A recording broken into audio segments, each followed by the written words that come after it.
So we're all trying to do the right thing. But I don't think we had any consensus on what the right thing was. I mean, who could disagree that we needed better housing, or who could disagree that we needed jobs and training, or who could disagree that we needed clean water? Who could disagree that we needed, health care? I mean, these are all good things. But the way I felt, I think we were missing something elementary and very basic, and I wasn't sure quite what that was. And so I spent, and I had put a lot of energy into what turned out to be NANA. And we formed it as a nonprofit, in the mid-'60s. We've turned it into a corporation for business. After the settlement, we flung off the old Northwest Alaska Native Association, which became Inupiaq, our regional nonprofit that works with the tribes. We had created a school district. Right? We had just put a lot of energy into all of these things, but I began to realize that from a human perspective, there was more that we needed to do. And so that revelation in Nome was pretty key to me insofar as sort of understanding anything about human nature, and what shapes a person. And there are many levels. And so I call this meeting at the senior center at Kotzebue not really having any agenda whatsoever. I had absolutely no idea what I was going to say. But they came, I mean, our leaders came. There might have been 50 people there, or 60, but the leaders from NANA, not all, leaders from the school district, leaders from Inupiaq, and so I stood there with just an empty piece of paper on this easel, and I just made one short statement. I said, look, if we don't want to survive as Inupiaq, I said, the thing to do is nothing, because we're well on our way to obliteration as a people.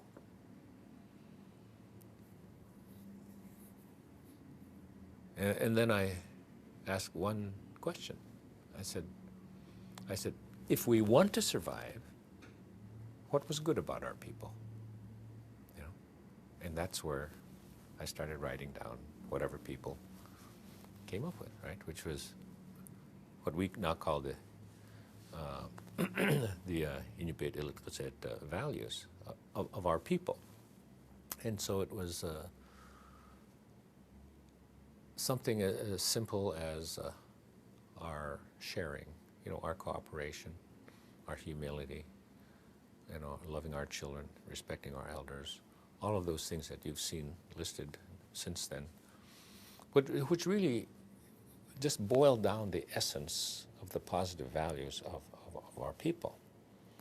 And what had been happening to us was pretty much what has been happening to all of us, is that we began to get complicated. That is, we were Republicans and Independents and Democrats, and we were Catholics and, Moravians and Baptists, and, we began to identify with who we worked for, instead of identifying with who we really were. And we were being sort of disconnected, from sort of the essence of our culture. And I think that effort to pinpoint the commonalities that we all shared was really a rejuvenating experience. And it gave us some understanding of what had been happening to us as we went through our discussions. And there was literally no debate. These were in reality almost like our Inupiaq 10 Commandments that reflected the best qualities of our culture, which are pretty much human qualities that just happen to be in our particular culture. Did that mean we necessarily had great people? No. We're human, so there were all kinds of people who went beyond those particular bounds and values. But what it did was it rejuvenated us and our leaders.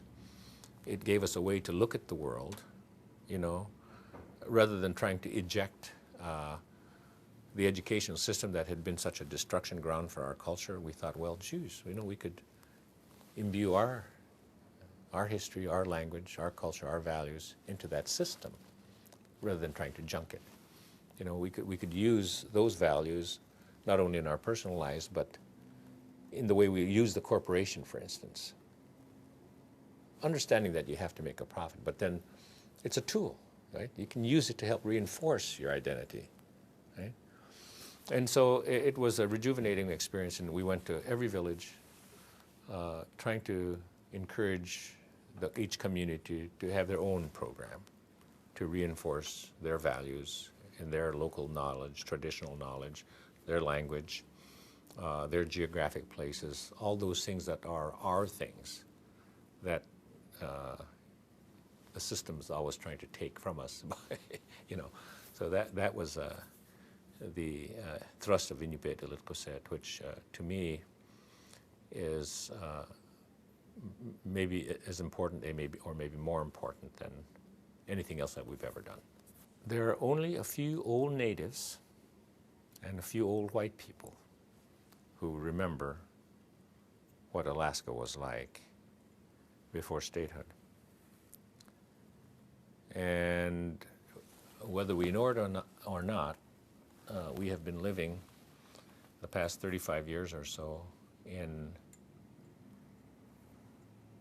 the golden age of Alaska and its economy. And as I see it, it's got a limited life.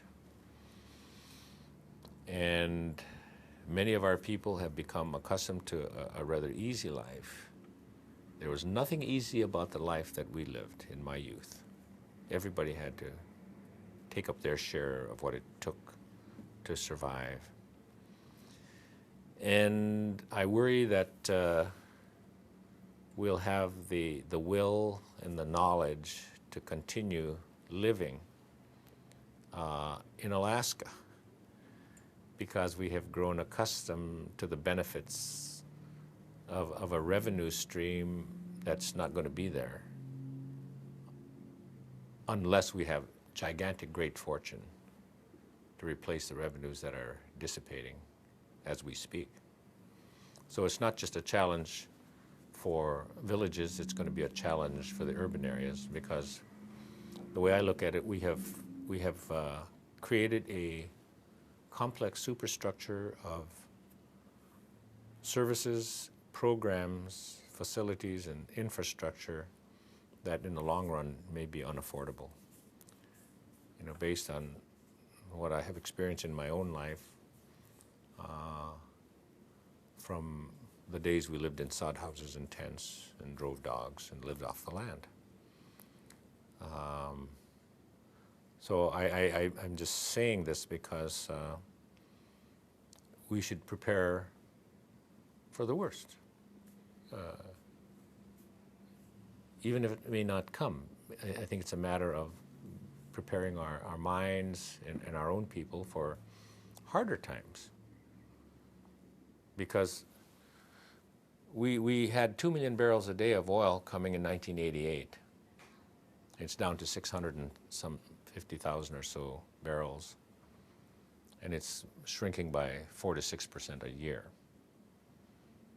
And that is very, very hard to replace. But that is what 90% of our annual budget lives on. We have a few options, but they're going to be very, very hard options. The use of the permanent fund, taxation, to support all these things that we've become accustomed to. And so all I'm doing is trying to encourage people to think about that and think about the critical items that we will support. And to me, education is one for our children, and healthcare are a couple of areas that I think you know, if we have education, the best possible education for our children to go anywhere in the world they need to go, if we're not going to have an economy here to support them, you know. And then, of course, healthcare. If you're healthy, you can enjoy life in Alaska.